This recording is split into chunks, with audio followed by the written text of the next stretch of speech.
Throughout the Gita, Krishna speaks to us about desire and how desire is our greatest enemy. But we don't understand it that way. We don't even want to understand it, because in the immediate present, it is so nice to run after desire. It is so pleasing to entertain desire itself. But the repercussions, how they come and how it hits you, is something that we are not intelligent enough to work out for ourselves. And therefore, out of sheer compassion, out of deep love for humanity, these masters repeatedly tell us, watch out for desire. It's not because they don't want us to enjoy life. In fact, it is because they want us to enjoy life, because they want us to be happy, that they tell us, watch out for desire. It's your greatest enemy. So what does this desire do? Number one, it makes us unsuccessful. The modern trend of thinking is, how will I act if I don't have desire? You must have ambition, you must have this fire in the belly, and all kinds of terms we come up with, all meaning desire. But pause and think, is it the desire that gets you success? Or is it the rising above the desire and get captivated by a higher desire that gives you success? We'll take a look at it as we go along. The second thing that desire does is it makes you unhappy. As long as you have an unfulfilled desire in your system, it is a breeding ground for unhappiness, mental agitation. And there is no guarantee that when you harbor a desire, there's no guarantee that it will be fulfilled. So the more desires you cultivate, the more unhappiness and sorrow you're signing up for. And the third is, of course, it's an obstacle to realization. You might think, I'm sure most of us are not even interested in realization. So you'll say, so what if it's an obstacle? It's an obstacle to realizing our own potential, to tapping our own talent, our abilities. How many of us are just wasting away our lives, wasting away our talent? The whole lifetime is wasted in a futile attempt at running after petty, trivial desires which don't mean anything even to us. Instead, set these aside. Focus on your potential. Each one of us is born with this immense potential. Each one of us has a role to play in this beautiful, magnificent orchestra of life. And instead of understanding this, instead of fulfilling this, to run after silly things in life is the most absurd thing that you can do. So these three things are what is creating havoc in our personality. So what do we do with these desires? You can't wish them away. What do you do with them? The first thing is organize them. You see, there are homes, I'm sure you've come across homes, which have absolutely impeccable furniture, they have wonderful carpets, very aesthetically selected pieces, showpieces. Everything is beautiful, individually.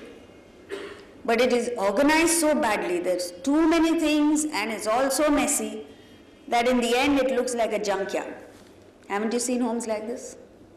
And on the other hand, you have homes which are simple, nothing much going. But if it's well organized, it's warm, it gives you a warm welcome, you feel like entering that room. And so is it with our minds. When we have desires that are not organized properly, and there are too many desires, you make a junkyard of your mind. Why do that? Organize it properly. So categorize desires into 5. 1, negative desires. The Gita calls it Nishiddha Karma. Nishiddha Karma for intellectuals like us is anything that your own conscience does not permit. But in the in common parlance, it is things like stealing, smuggling, shortchanging people. It's so tempting in the beginning. You know, just to avoid a loss to yourself, it's very tempting to slip substandard stuff to the other person. Stuff that you yourself are not comfortable with. So it requires strength, it requires courage, it requires character to stand up and say, doesn't matter, I will take the loss, but I will not compromise on quality. And it is this that has made countries like Japan intimidating, very, very powerful countries, because they have stood by their own conviction. So Nishiddha karma, negative, is not just cheating and smuggling and things like that. It is not compromising on your quality.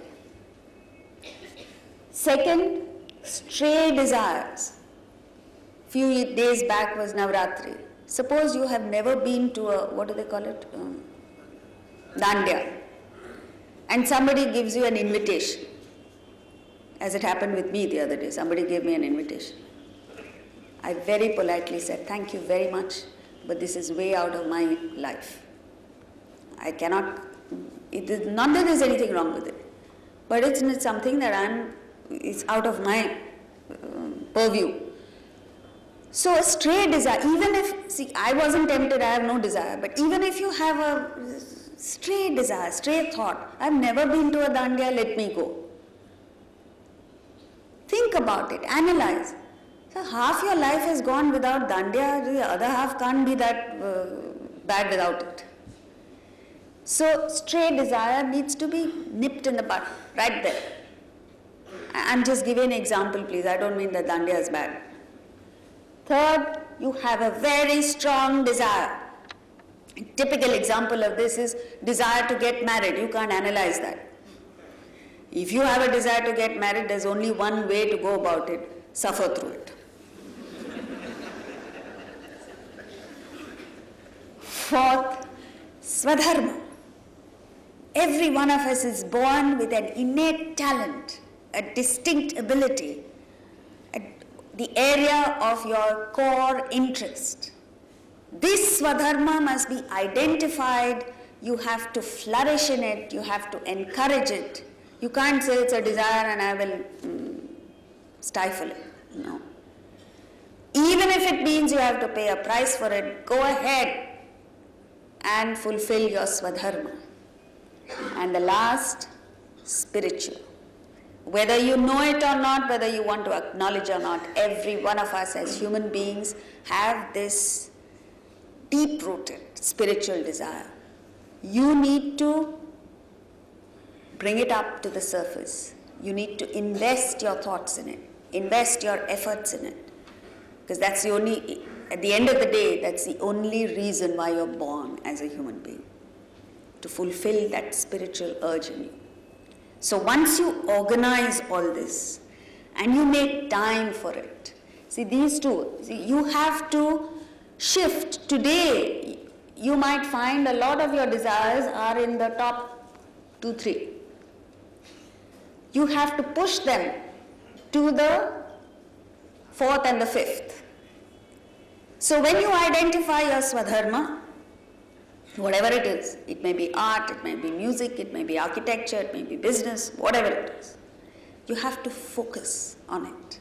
Commit yourself to it. And automatically these will go away. But if you don't do that, you'll be, as we discussed yesterday, scatterbrained. Somebody comes and says, why don't you do this? You do this. Why don't you do embroidery? You do that. Why don't you do a course in, what's it called? Flower arrangement? You do that. Why don't you do jewelry designing? You do that. Why don't you go and find out stock market, something or the other? You do that. That's not the way to do it. You take a look at, today there was an article on the Australian cricket team. I suggest that every one of you read it, whether you're interested in cricket or not. That's not the point.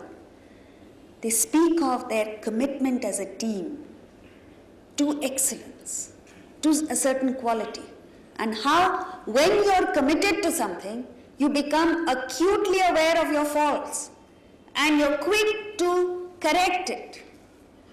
Today we're in a state where I'm perfect. It is impossible that I'll do anything wrong.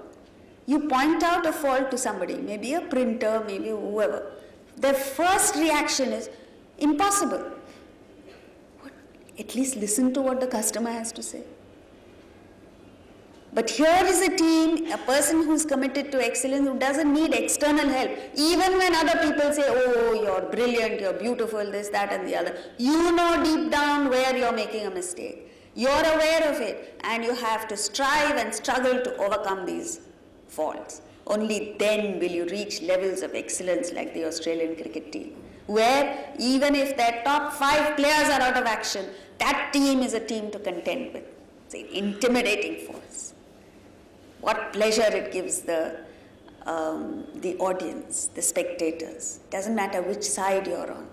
You see excellence coming out of anybody, it inspires you. It inspires you to come up with performance, at least work towards it. And then the spiritual is something you have to make time for. As far as we are concerned, we have books, we have CDs which we have to offer. Help yourself to it. You know, there is a gentleman in Surat. These are all true stories. Sometimes I spin stories of my own, but these are all real. There's a gentleman from Surat who comes every now and then only to pick up books and CDs. And he says, I give them as gifts.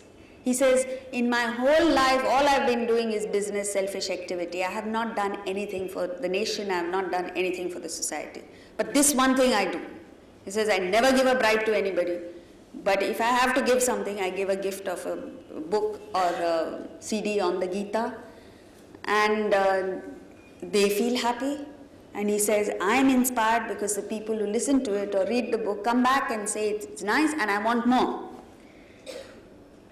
And he says, I very willingly give them more.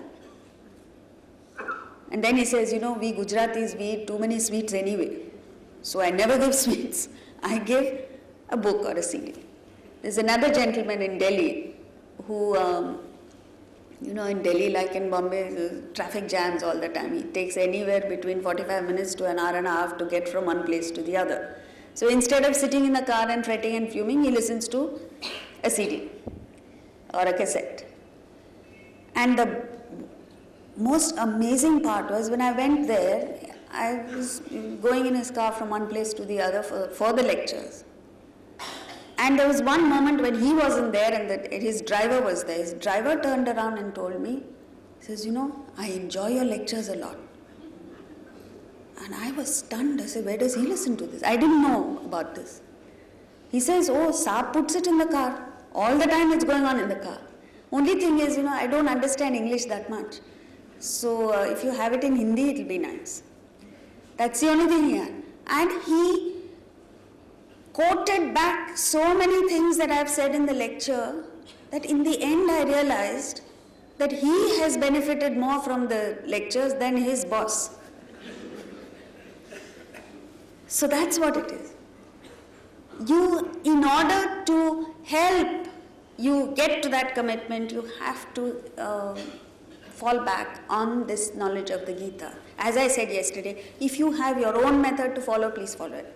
But I'm only telling you we have, and 3 books, the 3 new books that we've come up with have been not at my instance, have been at the instance and inspiration of other people who have made the effort and promoted it, triggered this happening. Anyway, now these are organizing the desires. The next is, how do you organize these desires? How do you control these desires? How do you deal with the desires? Intellect is all important. So with the intellect, you decide which of the desires to fulfill. That's very important. We are not suggesting that all desires should be thwarted. You must understand which desire to fulfill, which desire to shelve, which desire to eliminate from your system. And secondly, very important, you have to be able to integrate. Once you fix a goal, then you have to integrate all your desires in that one direction. Otherwise, you will have forces pulling you in different directions. That's no use. The third, strive to move higher. So, when we say higher, what do we mean? There are different types of desires. There are material desires, sensual desires, emotional, intellectual, and spiritual. Material desire, even if you want money, there's a way of going about it. There has to be some finesse, there has to be some way of going about it. I'll explain an incident that took place. There's a multinational company which had come to India to deal with an Indian company. They had to have some dealings with an Indian company. And they went to company X. And they found in the course of their negotiation that the other party, and mind you, this was a board member, he was a member on the board of this multinational company, he was no ordinary person. He found that his counterpart of the Indian company was shouting at meetings, was using language that was not fit. And so he simply walked out of the meeting. And then he went to the Tatas. And he was so happy. He says they were tough negotiators. It was tough to deal with them. But I was happy dealing with them because everything was, there was a finesse about it. They went about it with a certain class. So even material desires, if you want to fulfill, there's a way of going about it. Don't be crass. Don't be crude about it. Sensual desires. Again, as Shakespeare said, you should be rich, not gaudy. And that makes a world of difference.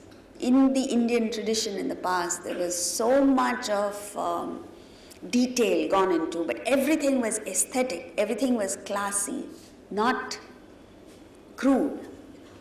Emotional, same thing. When you have fine emotions, there is a subtle way of expressing those emotions. There is a beauty in that expression of the emotion. But if you're crude about it, it puts off a sensitive person, puts off a cultured person. This is what is culture. Intellectual. When you're dealing intellectually, you have to be objective. There's a program on CNN that I happened to watch the other day. Just, I think yesterday or day before. After the class, went home, was relaxing for a while. I happened to watch this.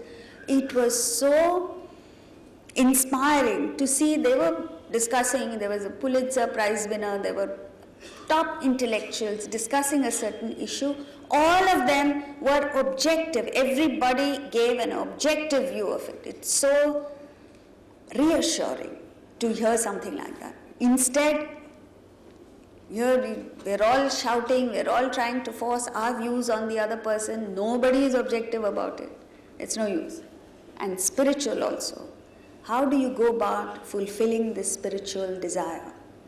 Even in that, you have to be classy. See, when I say classy, I don't mean that you have to be, you have to splurge a lot of money. Not that way. Why do we have to make noise at every religious festival? As Kabir said, is God deaf that you have to make so much noise? Why can't it be done subtly? Why can't it be done in a refined manner?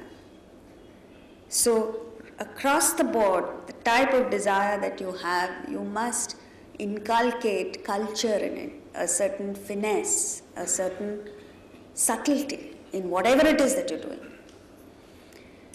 The main thing that the Gita talks about is drop the desire and you gain the object of desire effortlessly. You don't have to crave for the object of desire. You don't have to chase the object of desire. You don't have to stress yourself over whether I will get the object of desire or not. All that you have to do is very simple. Drop the desire. This is what Christ says. All the masters have said that. So, Krishna also says that repeatedly. When he says drop the desire, he is not telling us to give up the object of desire. What is he telling us to do? In order to obtain the object of desire, rise above that desire. Take the field of cricket. If you want to win if a team wants to win, they have to rise above the desire for winning and focus on cricket, the game itself. Play cricket to the best of your ability, and you have to forget about the fruit, forget about the object of desire. It will come to you effortlessly. Before you know it, you will have trounced the opposition. But as long as you're sitting there and saying, I must win, I must win, I must win, what will happen is what happened to the Indian team. So, pick up a higher desire. And as the very first verse of this chapter says, function on obligation. The moment you make the shift from desire to obligation, the object of desire comes to you, unsought. And this is a beautiful way of getting the objects of desire. Where you don't want it, you're not looking for it, it comes to you, unsought. And how does this happen? The principle is you get what you deserve, not what you desire. Once you understand this, you will focus all your attention on what? Deserving, not desiring. Because the more you desire, the less you deserve. And there's a wonderful English poem which gets this message across so beautifully, and it's called The Pineapple and the Bee. It speaks of the poet sees pineapple pudding, freshly baked pineapple pudding, kept out to cool, and it usually is covered by a glass, what do you call that? It's covered with a glass cover. So he watches, and that glass cover is put to prevent insects and flies from getting to it. A bee was passing by, and it happened to perceive the fragrance. You know, a freshly baked pudding has this fragrance, the flavor. And then the bee decides, I want to get at it. And the bee tries his best to get through that glass and at the pineapple pudding. But then the poet says, thus having wasted half the day, he trims his flight another way. He can't get through, he can't break through that glass barrier, and he has to go unfulfilled. When he sees this, the poet is reminded of human pursuits. And that's when he says, he addresses the bee as it were, and says, methinks I said, in thee I find the sin and madness of mankind. He says, in the bee, he finds the sin and madness of human beings. And what is the sin and madness? To joys forbidden man aspires. Consumes his soul with vain desires. Folly, the spring of his pursuit. Disappointment, all the fruit. He summarizes our life so beautifully. The starting point of our pursuits in life is foolishness, folly.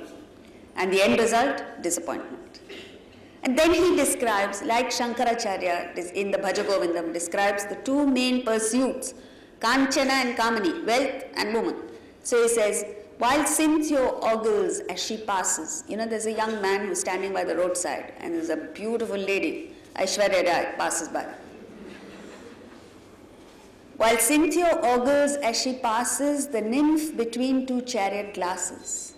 She is the pineapple, and he the silly, unsuccessful bee. Then he goes to a shopping mall, like West Side here. And he sees the maid who views with pensive air the show glass fraught with glittering ware. Sees watches, trinkets, rings and lockets, but sighs at thought of empty pockets. She sees all this, but she sighs because she has empty pockets. Those days there were no credit cards. Then he says, like thine, like the bee, her appetite is keen, but the cruel glass between. There is always this cruel glass that stands between us and the object of desire. And when your object of desire does not come to you, you feel, let me try harder, then it will come. No. Why there is this obstacle? Why is there this glass between you and the object of desire? Because you don't deserve it. Just as that pineapple is not meant for the bee, it is meant for the human beings. All the things that you and I are aspiring for are not meant for us. If you don't get it, understand it is not meant to be. You don't deserve it. Forget it and move on. And then the poet summarizes. He says, our dear delights are often such, exposed to view but not to touch. The sight our foolish heart inflames, we long for pineapples in frames. It's a beautiful summary. Every one of us, our autobiography will be just that. We long for pineapples in frames. And then he gives 3 distinct types of people. He says, with hopeless wish, one looks and lingers. The tamasic person, the lazy fellow, has no other way but to sit there and linger.